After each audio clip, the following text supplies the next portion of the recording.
get more me in. All right. This is Indiana Common Sense Nonsense. coming to you June 15th, 2026. We have topics to cover. We're going to start with the state we're in, Indiana. We're then going to go to our federal stuff like Kennedy Center and whatnot. Then we're going to go local to Grant County, talk about Cynthia Weir and Katie Robbins for State Rep District 31. But Oh, right now, let's not forget about the other two big boys. We got to talk about the convention where Bo Bai actually 6139 won our state Secretary of State um, nomination from Bly Porter, which Bly did a great job. I mean, you weren't there, but I was.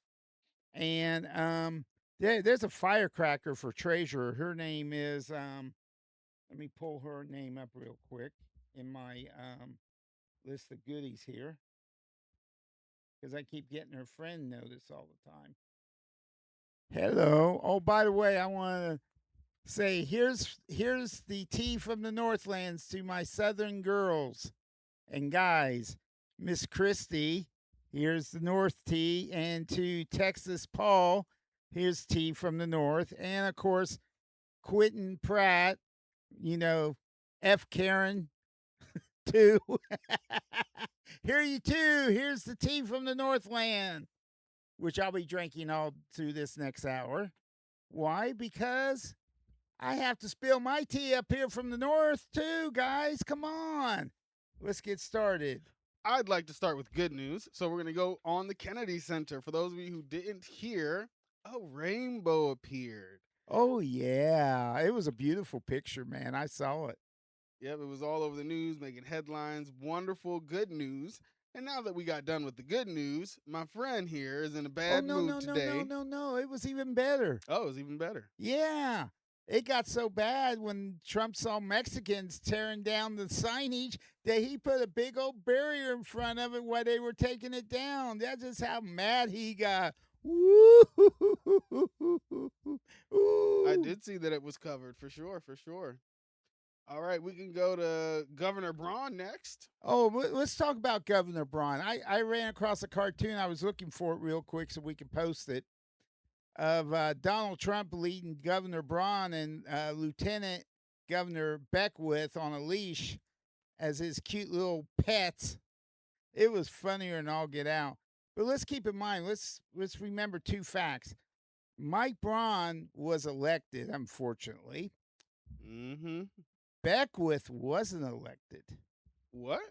No, Beckwith was elected by the Indiana Republican Party to be his lieutenant governor, just like we as the Democrats picked Bo Bai to be our our representative to run for Secretary of State. The Republican Party picked Beckwith. I wonder how many butts he had to kiss, considering the fact he couldn't beat Victoria Sparks in a primary election. Think about that for a moment, folks. Think about that really hard. If you can't beat um, Ukrainian Victoria Sparks, the Rusky wannabe, in a primary election, and you really had to do some butt kicking in the butt smoking in the Republican Party to get yourself picked as the lieutenant governor for the state of Indiana. That tells you just how much of a weasel this man really is. Just keep that in mind when the election comes up, that this Republican Party will do anything and everything to stay in power. There are so many things like Project 2025, like the Daughters of Liberty, like the Heritage Foundation, like Turning Point USA, that it's gotten to a point now where it's a lot deeper than just saying the quiet part out loud. Right now, everybody smart could decide to go crazy with good reason. James Baldwin said to be a black man in America and relatively conscious is to be angry all the time. I think anybody relatively conscious at this point has valid reason to be angry all the time because it is definitely clear that our government doesn't represent us, that they're two sides of the same bird, but there's a clear difference in those sides.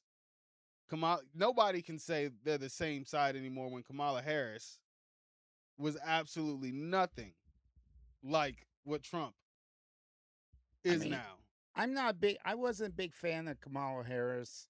I wasn't a big fan of Hillary Clinton, and I sure in the hell wasn't a big fan of Joe Biden or Barack Obama. I'll tell you why. As a federal employee, hardly any of these guys. Obama never gave me a pay raise. Trump gave me one pay raise. Biden gave me one big pay raise. And Donnie's not giving me a pay raise in 2 years. Okay. That just tells you Nobody raised federal. no, federal employees do not get pay raises. They get step increases if we are lucky to survive long enough to get them. Okay, when we get our costs, we don't get cost of living increases like our soldiers do, like our Social Security people get, like those on disability, whether it's VA disability or Social Security disability. We're supposed to get those COLA pay raises every year, just like the rest of them do. We don't get them. The federal government don't think we deserve them because they don't think we've earned the right to get those pay raises every year. And the federal minimum wage hasn't been raised in over 20 years, I think it's been. Yeah. So even though there are raises and increases here and there, without the federal minimum wage being raised, and we're not even going to get on the exploitation of servers and waitresses and whatever other tipped professions that they only have to pay them like 2.15 an hour. I think it is in Indiana. Minimum is 2.15 for servers and waitresses, to get around those loopholes and stuff like that. Because without raising the federal minimum wage, those with the power will keep exploiting everyone else.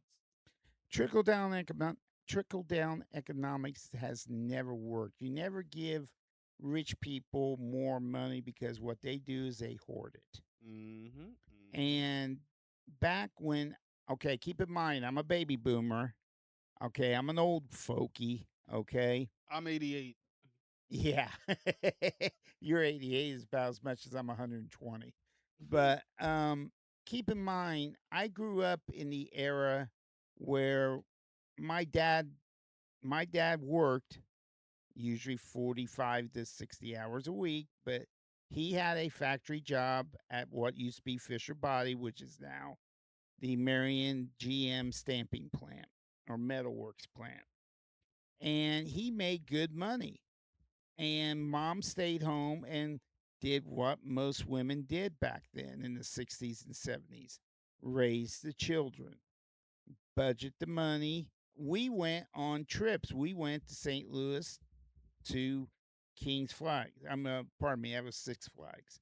We went down to Ohio to go to Kings Island. We went up, pardon me, we went down to Walt Disney World and actually spent a week at Walt Disney World because we could afford it back then because the cost of living was reasonable for It people was a like lot us to closer to do it. that minimum wage. Well, it's not so much that minimum wage, the cost of living and wages, because my dad was a union worker. There was more union jobs. When I graduated, I could have went and worked at RCA. I could have gotten a job at Chevy at the same plant my dad and my uncle worked at very easily. Or I could have went up to Fort Wayne, worked at the Fort Wayne um, plant up there too. I could have went to Kokomo very easily. I went in the Navy, okay? But when I got out, it was hard for me to get a job because there wasn't no factory jobs around. And the few that was around, I had to work 5 years to get in the RCA on their temporary crew and prove myself for 5 years before I actually got in on a full time union job. And this is the kind of stuff that big business wants to do to our people. They don't want to hire you straight out and put you to work. They want you to suffer for 3 to 5 years before they hire you on full time. And this is not the way we used to do it back in my day. It's the trap of experience. Usually, businesses used to train you, but then we started outsourcing everything to public education. Then they took the trades out the schools. Then they made college into a debt trap and it's predatory loans and people paying it off their whole life. So they have to go into the workforce from a detriment and from a negative position and all that other stuff. The quote that I looked up was no business which depends for existence on paying less than living wage to its workers has any right to continue in this country. Franklin D. Roosevelt. Well, keep in mind, back when I was young, corporations paid 45 to 76% of their taxes, paid that much in corporate taxes. Back when I was 15, 16 years old, how they worked around it was paid in the pensions, paid in the health 401k. insurance. No, not 401k, Okay. pensions. There's a difference. All right. Okay. A 401k makes you manage that money. A pension was managed by the business and the unions. Okay. Because they knew how to financially set up for you to have a good retirement because they had the financial means to make sure that happened. We weren't set up to learn that stuff when they switched over to 401ks. So this is where a lot of people screw up. People like me who are now stuck in these 401ks was never taught that in school. Okay. Now we've got to learn how to buy stocks, how to watch the financial markets, and try to catch up with people of your age and Mhm. younger who are now being taught how to do all this because they've had to learn it out of necessity. Where me, I grew up knowing that if I worked for RCA, I had a pension that was going to pay me $3,000 to $5,000 a month and give me health insurance. Well, the union got because of greed in the unions, they lost their power. And then Ronald Reagan came in and started union busting, and the Republican Party is continually union busting, and so have the Democrats. I'm not going to deny that they haven't done their part of the union busting, but the majority of it has been the Republican Party since Ronald Reagan. And it has shown now where we have no decent wages coming out of any factory job. Okay, because why? Because big business wants to give stock options to bosses instead of a paycheck. Why? Because you give stock options to all these big CEOs, they don't pay taxes on it. They can hide their wealth. One of the many ways they can hide their wealth. You used to have a secret bank account in the Cayman Islands, but that Cayman Islands banker dude already came out and wrote a book about it. And now wealth is hidden in crypto. It's hidden in stocks, investments. It's hidden in a lot of places, but it's usually not in the bank because the But IRS can see the bank. what they do is they set up a trust with LLCs. And what they do is they use the LLCs, and what they also do is this is the Rockefeller Bank system. I'll use my All daughter right. as a good example. My daughter has 6 children under the age of 11. So Brian all of a sudden hits the lottery for say $100 million. What's the first thing Brian going to do? Brian's going to set up an irrevocable trust in his name, his fiance, his soon-to-be wife's name, and his daughter. And then he's going to turn around and set up what they call IUL insurance on all 6 of them kids for $1 million. Why? Because when that insurance starts, they have $1 million insurance policy that is guaranteed going to build income as they grow up until they die, and they can borrow off of that money. So you just handed my daughter Heidi a $6 million bank. that she can draw upon, borrow money off of, and do whatever she wants tax free. She can create debt. That's how these people stay hidden, hide their assets. They just take loans out of their assets so they don't have to, they just basically, oh, I have stock. So I can take debts off of that stock. And when I have to, and when the loans get called, here, take my stock. Hmm. They avoid the tax that way. Yep, It's yep. on my Facebook. A lot of this stuff is on my Facebook page. I purposely post this stuff to show people exactly how the rich avoid the taxes because I want people to see this stuff. Okay. I want people to understand that the IRS can't touch the rich because the tax laws are written to keep the rich from being taxed. And the new loopholes that was made in the big, beautiful BS Bill. Hmm. bill increases it. So they Yep. don't get tapped anymore now. In fact, they get big tax breaks why people like me and my partner over here get taxed more. Keep in mind, I'm considered lower middle class. I make 60 plus thousand a year for the job I do for the federal government. I can't give you an exact amount for obvious reasons, but I make a fairly decent wage and I'm barely making it. Okay. 70+% are living paycheck to paycheck. I'm one of, Hmm. I pay $600 a month for health insurance out of my pocket. Okay. Why? Because every year we get an increase in our health insurance. And I have short of a short of a senator or representative, I've got probably the best insurance you can get out there. As a federal employee, I get some of the best insurance that's out there again, short of the president and the cabinet and the state represent I mean the federal representatives and the senators. Okay? So I get basically almost what they get. But it comes out of my pocket, doesn't come out of the taxpayer's pocket. But I had to move to Grant County to live because the 9 county region that's around the Indianapolis and the 8 counties that surround it are so expensive, I can't afford to live in those areas.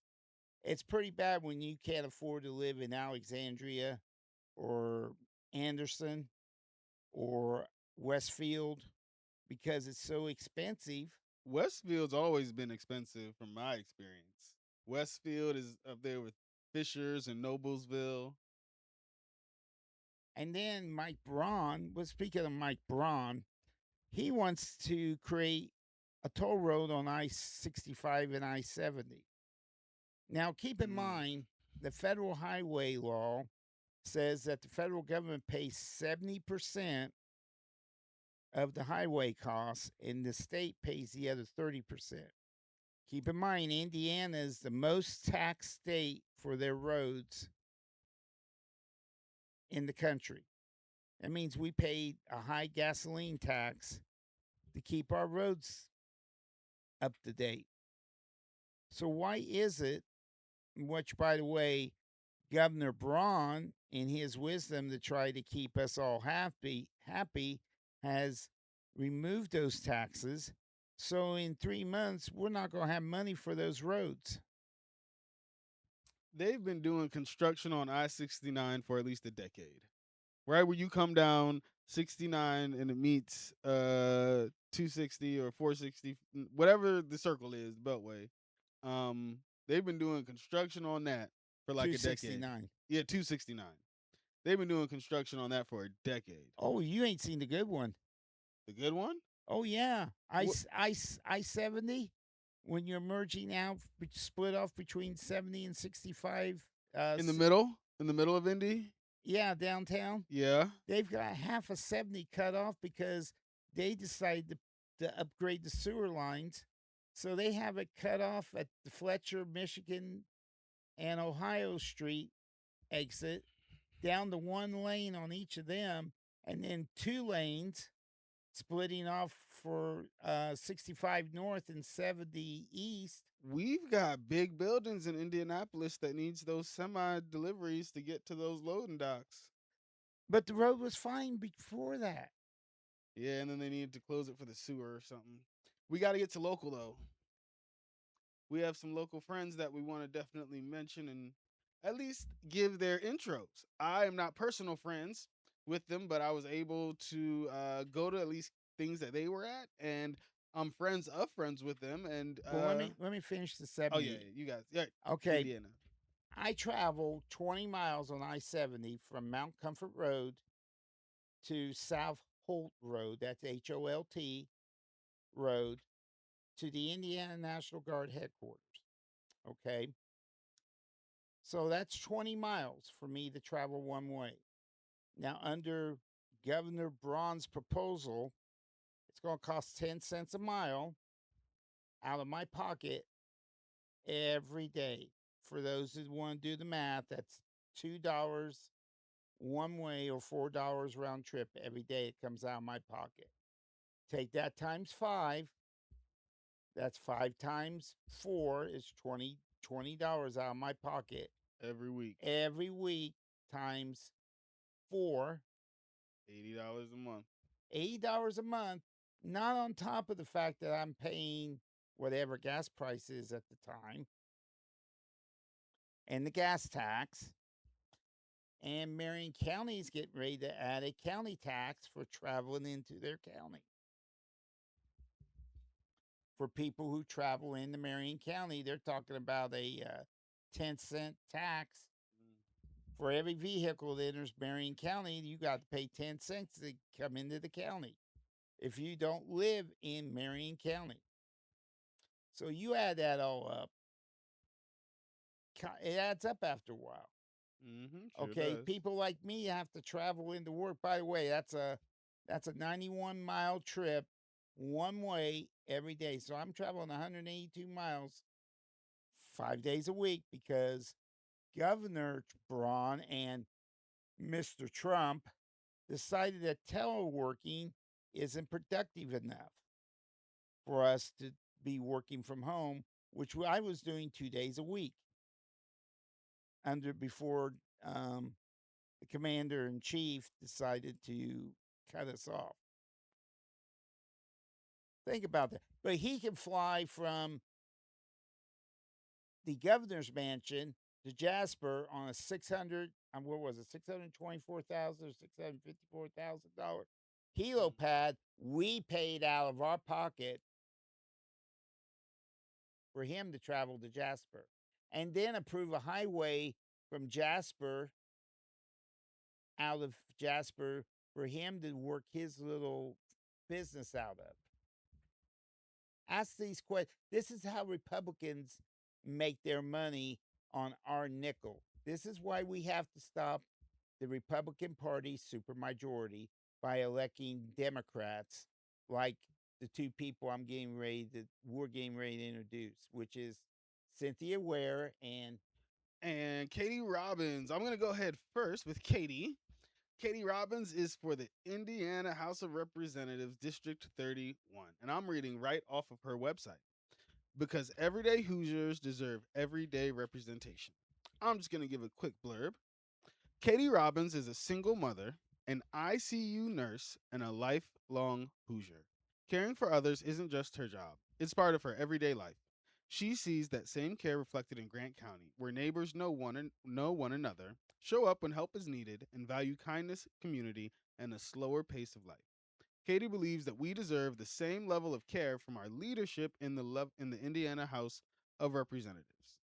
Katie Robbins, I first took note of after Tori Williams shared her, and I was able to sit next to her at a meeting for Pride 360 Grant County.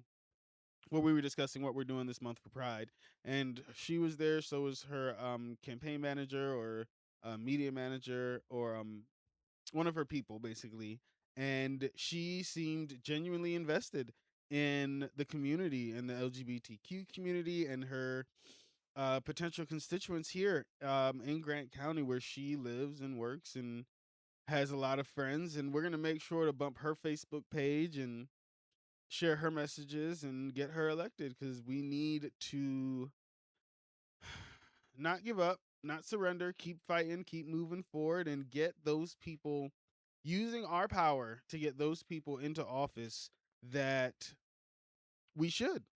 Voting is more than a right. I consider it a duty. I consider it a I consider communication important with your government, with everybody actually that affects you. Um Anytime your bosses, your partners, your kids, like anybody who affects you, clear communication is important. And right now the government has not been sending good communication our way, and so we need to make sure we vote and use our voices in voting to make sure we get our people in office that we need to. Do you want to give a Cynthia Weir rundown, or do you want me to read something off her page? Yeah, read some. I'm trying to download her page so I can give a better. I don't think she has a She, website. She has a Facebook page, yeah, she and the does have. Facebook page is She does Cynthia have a. Ware. She does have something posted out for her. Cynthia is a baby boomer like I am. Um, she started off being a farmer. She became a nurse. She actually ran a floor. She actually ran a flower shop. She ran two flower shops before she sold them, and she's one of them that will talk your ear off. But what she says, she's a firebrand.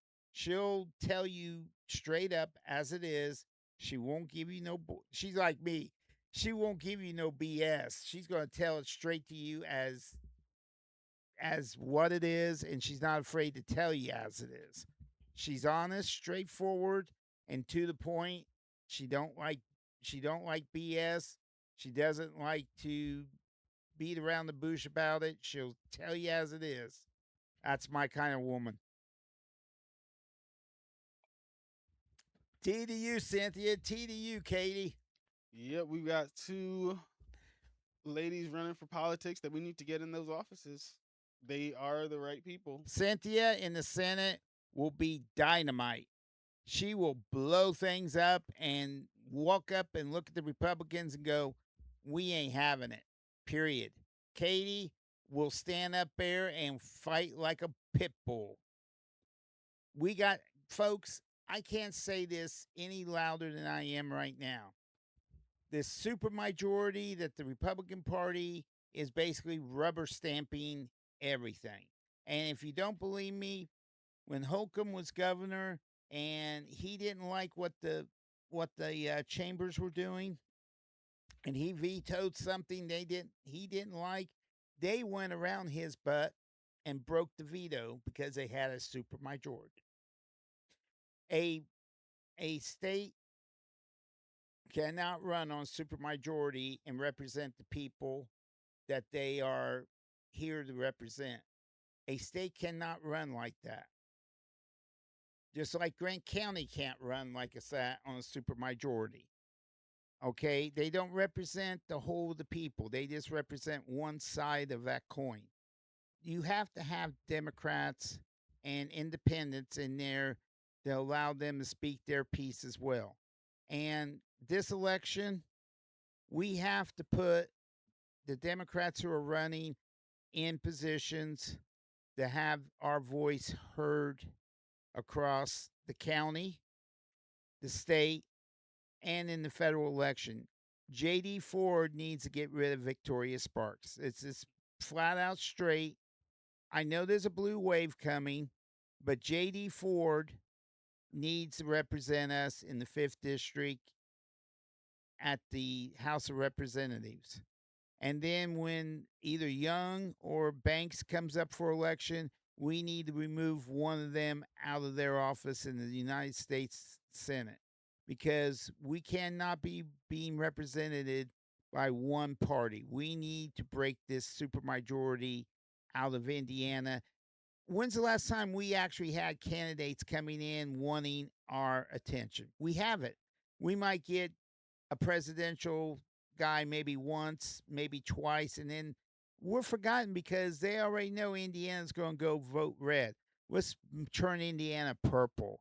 Make the federal candidates come over here and talk to us like they do in Georgia, like they do in Texas, like they do in California, like they do in New York. Make them in Pennsylvania, make them come and talk to us. You'll see a big difference in our elections when we quit being totally red and we start being purple. You'll see a lot more changes.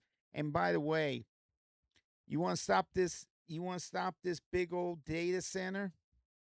You know there is a law that says that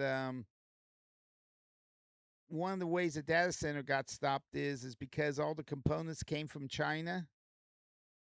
We can't have foreign powers running factories in our thing. They stopped it because China made all the components for the data center. I think National security interest. I think we're gonna have to fight so hard to keep that data center out. You want to know how you keep a data center out? Think about this for a moment. I'm a Navy man. I'm a All right. gunners make guns. Okay. A cannon firing in your ear with double hearing protection means that the decibel is at least 65 to 90 decibels. Okay. Next time we do our show, I want you to record 65 decibels. Okay. I want our podcasters to hear 65 decibels. Literally hear 65 decibels. And then we're going to tell you what creates 65 decibels and 90 decibels. After you hear it, think about this for a moment. That data center is going to be sending that sound out 24 hours a day, 7 days a week, 365 days a year. Now, do you want to hear that noise 7 days a week, 24 hours a day, 365 days a year?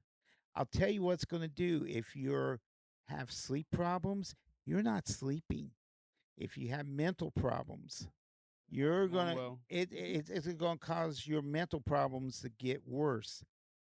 Speak from a type 2 bipolar, that would drive me insane. That'd make me go crazy. Okay. What do we have that's near one of these data centers? A VA mental center. VA hospital. VA hospital. Campus, a big one actually. Yep. To be honest with you. Keep that in mind, folks. If you can hide the water problem, you can hide the power problem, you can hide the environmental on the ground problem. That can be swept under the table. Hear what 65 to 90 decibels sound like. I know what it sounds like. I know what a cannon sounds like in my ear sitting at an anti aircraft site shooting a cannon in my ear with double hearing protection, and I still got tendonitis and hearing loss from that kind of decibel of sound. 95% of veterans who've been around gunfire and cannon fire all have the same problem.